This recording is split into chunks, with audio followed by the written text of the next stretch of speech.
083312. Di sini saya akan menjelaskan tentang kemampuan yang harus dikuasai oleh SDM industri kreatif. Industri kreatif menjadi bidang pekerjaan yang sangat menjanjikan. Selama beberapa tahun terakhir, perkembangan industri kreatif di Indonesia terasa meningkat. Bahkan sektor yang satu ini disebut telah menjadi tulang punggung bagi perekonomian tanah air. Kemampuan yang harus dikuasai oleh SDM industri kreatif antara lain yang pertama adalah kemampuan adaptasi. Industri kreatif diprediksi akan terus berubah dan berkembang mengikuti perkembangan teknologi yang juga harus berubah.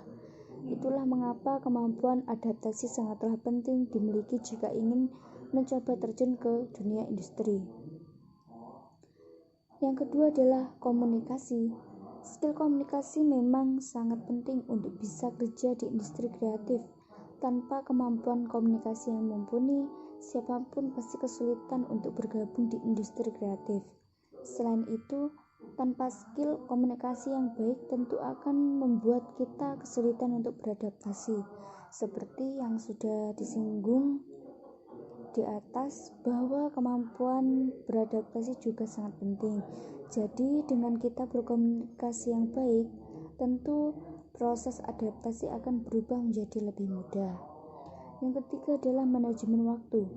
Industri kreatif yang serba cepat juga membutuhkan talenta-talenta yang mampu mengatur waktu dengan baik. Bekerja di industri kreatif akan sering dihadapkan dengan banyak deadline.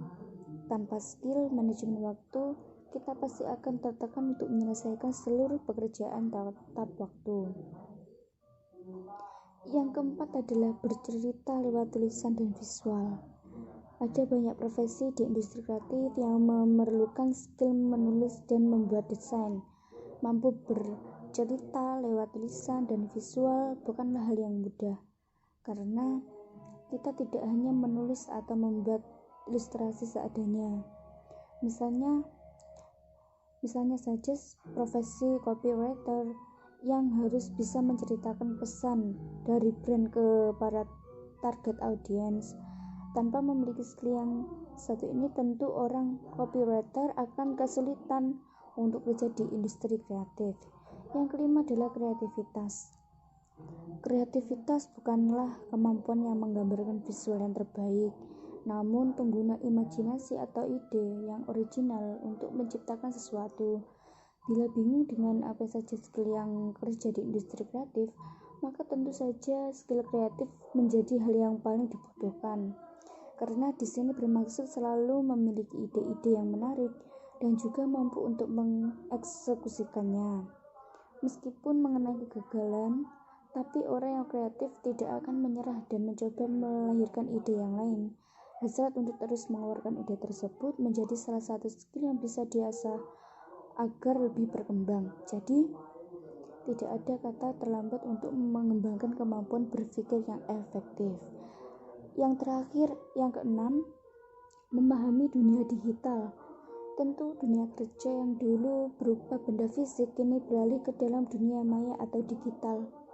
Pelajari secara bertahap bagaimana pola persaingan kerja di industri digital, mulai dari munculnya e-commerce hingga email yang kini semakin gencar diperbincangkan.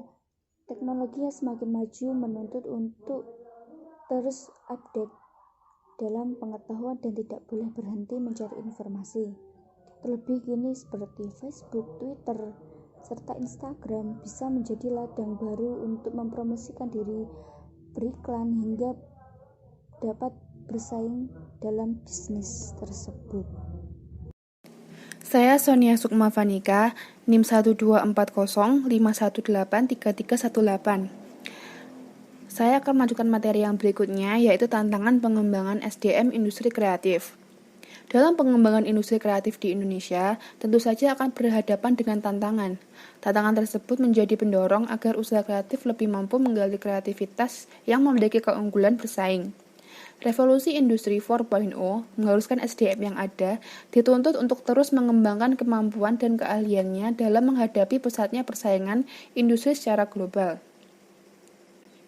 Industri kreatif sendiri merupakan industri yang berbasiskan pada kreativitas manusia, sehingga kualitas SDM merupakan faktor penting dalam menunjang perkembangan industri kreatif di era revolusi industri. Berikut tantangan dalam pengembangan SDM pada industri kreatif. Yang pertama adalah pesaing luar negeri. Tantangan yang dihadapi mengenai pelaku industri kreatif adalah bermunculannya SDM yang asing yang memiliki kreativitas tinggi dan penguasaan teknologi yang maju. Kemunculan pesaing luar negeri ini membawa brand luar negeri dan menciptakan image bahwa menggunakan brand luar negeri jauh lebih bergengsi. Tantangan yang kedua adalah masuknya budaya asing. Masuknya budaya barat yang bersifat mengalkulturasi budaya lokal maupun mensubstitusi merupakan tantangan bagi pengembangan usaha kreatif yang berdasarkan pada budaya lokal. Masuknya pengaruh asing akan mengikis budaya aslinya, sehingga produk kreatif pun menjadi kehilangan jati dirinya. Namun tidak berarti semua budaya asing itu buruk. Banyak yang dapat didapatkan dari budaya asing, seperti teknologi yang tepat guna. Hal yang perlu ditekankan adalah mengupayakan budaya asing yang masuk dapat memperkokoh budaya lokal. Assalamualaikum warahmatullahi wabarakatuh. Saya Dede Ikhwan, NIM 12405183316. Saya akan menjelaskan poin lanjutan makalah poin B, yaitu tantangan dalam pengembangan SDM pada industri kreatif. Pada nomor 3, rendahnya apresiasi masyarakat terhadap profesi kreatif. Paradigma berpikir masyarakat sejak dulu adalah pekerjaan yang berkaitan dengan seni merupakan pekerjaan yang tidak menjamin kemakmuran. Usaha kreatif merupakan satu sektor yang mengandung unsur seni di dalamnya. Paradigma yang telah mengakar tersebut perlahan akan terkikis dengan produktivitas para pelaku usaha kreatif untuk terus berkarya, sehingga terbukti bahwa sektor kreatif ini mampu memberikan kontribusi yang besar seperti sektor industri lainnya, seperti manufaktur misalnya. Nomor 4, standar profesi. Standar profesi mencerminkan kompetensi dan profesionalitas suatu profesi. Standar profesi merupakan pengakuan ahli terhadap kompetensi suatu profesi. Untuk pekerjaan yang berkaitan dengan ide kreatif ini, ada kecenderungan sulit dalam menentukan indikator yang pasti mengenai tingkat kreativitas dan menentukan ukuran kompetensi yang digunakan. Dengan demikian, menjadi sebuah tantangan bagi para pelaku industri kreatif untuk mampu secara jelas menentukan ukuran standar kompetensi. Yang nomor 5, bahan baku. Bahan baku yang paling penting namun tidak berwujud dalam industri kreatif adalah kreativitas. Bahan baku lain yang sangat penting dalam keberlangsungan usaha adalah bahan baku material produk. Sifat bahan baku material industri kreatif dapat diperbarui namun jumlahnya terbatas, misalnya kayu dan rotan. Ada juga tidak dapat diperbarui, misalnya logam mulia, atau berbahan baku dengan harga yang mahal, misalnya ketersediaan listrik. Terima kasih. Saya Raffi El Walid Muizuddin, NIM 12405183315, akan menjelaskan mengenai poin C, yaitu faktor pendukung keberhasilan SDM industri kreatif.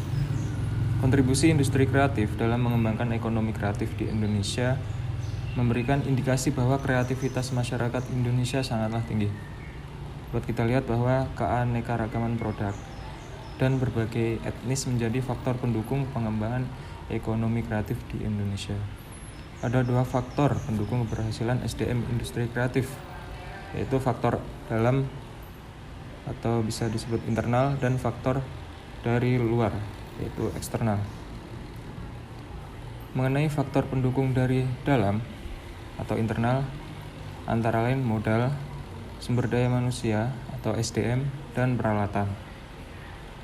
Untuk faktor pendukung dari luar ataupun eksternal itu terdiri dari peran pemerintah, potensi alam, sarana dan prasarana pemasaran, permintaan, mengembangkan SDM dan teknologi, kemudian yang terakhir persaingan.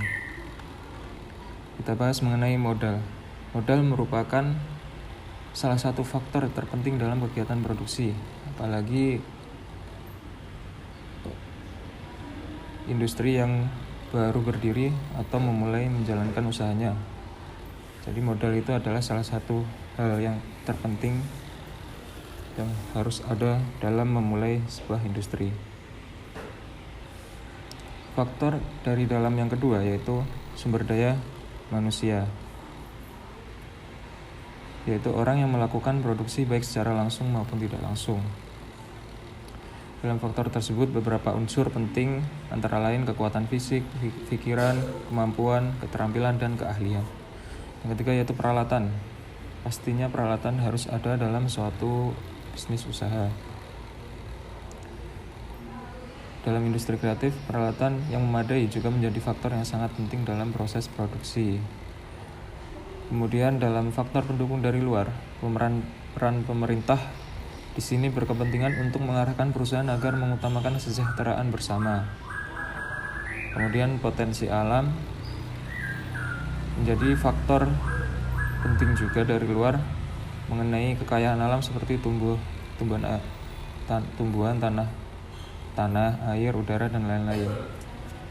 Faktor ini bergantung pada jumlah banyaknya atau sedikitnya ketersediaan dari alam yang memadai. Kemudian sarana dan prasarana.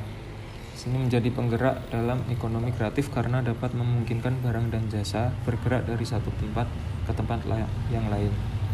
Ini menjadi salah satu faktor dari luar yang penting agar industri kreatif tetap berjalan dengan lancar dan mengikuti perkembangan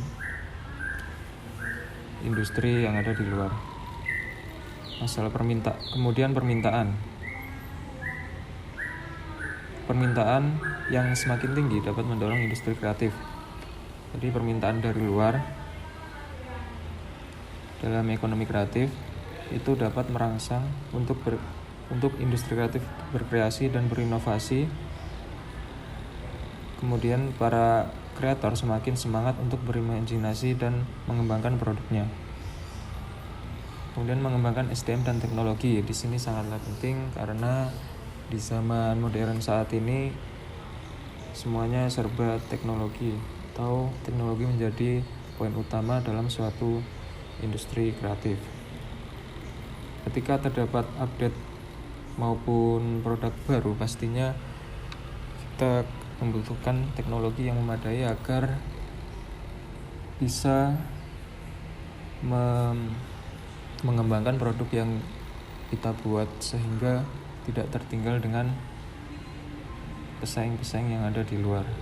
Antara yaitu pesaing, di mana para pelaku ekonomi pastinya saling bersaing secara aktif satu dengan yang lainnya untuk mencapai daya saing strategis dan laba yang tinggi. Terima kasih.